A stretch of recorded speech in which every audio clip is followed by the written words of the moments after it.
Hi, I'm Lizzie Edwards. In the previous podcast, I showed you how to find the colours that are best for you. In this, the second in a series of 3 fashion podcasts, I'll be showing you a few tips to help you discover how you can find the fabrics and styles that are best for your shape, explaining why they work so you feel more comfortable, more accepting and therefore confident.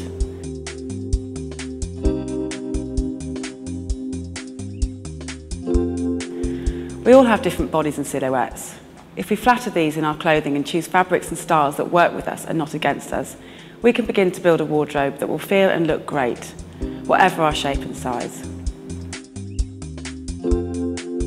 Every body has a different body. Some are long in the body, short in the leg, some are curvier, some go straight up and down.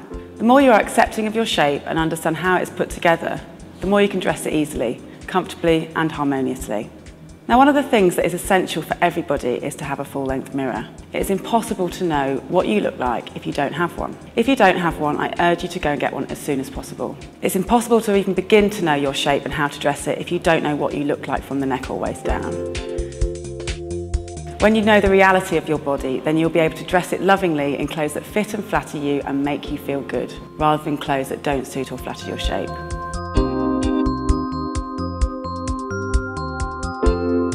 I'm going to encourage you to take a really good look at yourself, your shape and proportions. It's really time to be honest with yourself, and then if you're not happy with what you find, to work on accepting yourself as you are today. Now, I often find that the women I work with see themselves very differently to how I see them. Many of them might say to me, "Oh, but I've got big arms," but what I'm seeing is their really small ankles, which they've never really noticed before. If you have a good friend, maybe you can do this together to give each other an honest appraisal. No one is as hard on us as we are on ourselves, and this awareness may spur you on to look at other areas of holistic beauty, such as nutrition, exercise and emotional well-being, to make the best of yourself and improve what you've got. The first thing that is useful to know so that you can dress for your body is how it fares proportionally.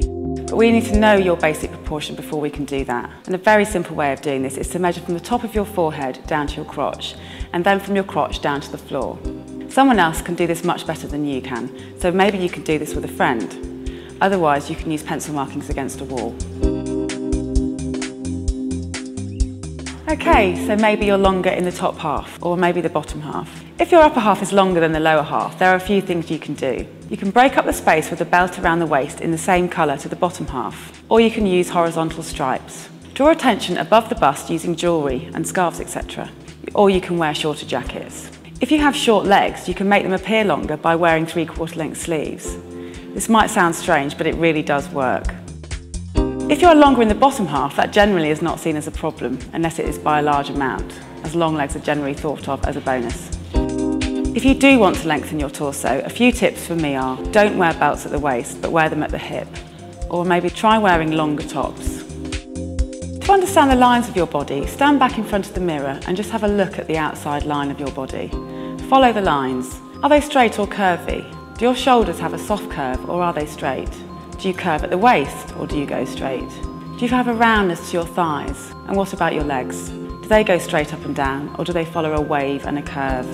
This has nothing to do with weight or size, but is getting you familiar with the line of your body. Now turn to the side and do the same. Does your line curve out over your abdomen and bottom, or are you pretty much straight up and down? Again, everyone is different, there are no right and wrongs here. Really look and get to know your lines.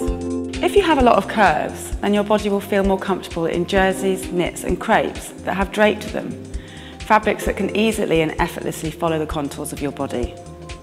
Other fabrics that are less accommodating work if the garment has a lot of seams and darts to make it fit you, or if it is cut on the bias, which is the diagonal of the cloth.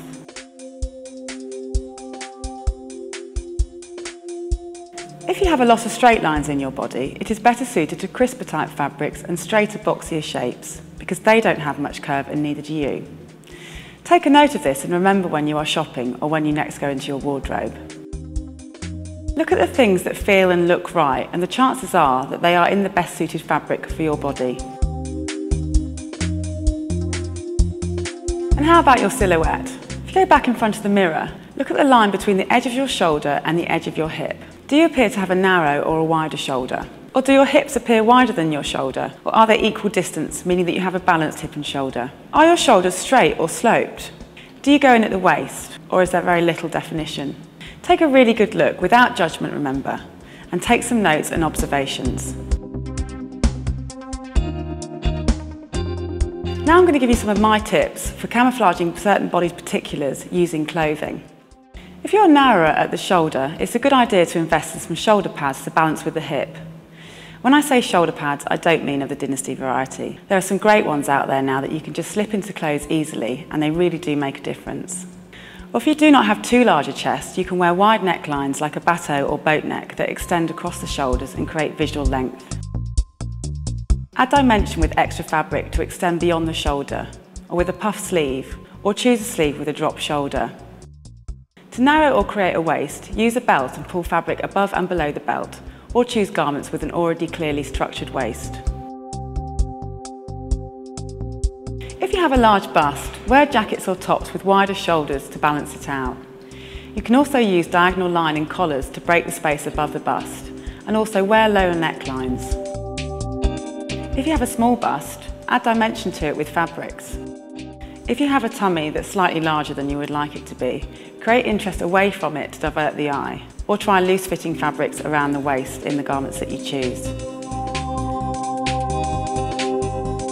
Please remember not to judge yourself here. There is no right and wrong. You are perfect just the way you are. But using clothes, we can create illusion. It doesn't matter the majority of the time, and to the majority of the people, what your body actually looks like naked.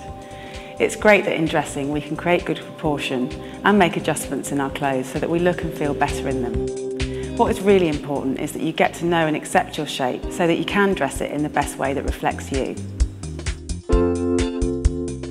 In my third and final podcast, I'll be giving you some ideas and tips on how to bring your look together from the underwear through to the accessories.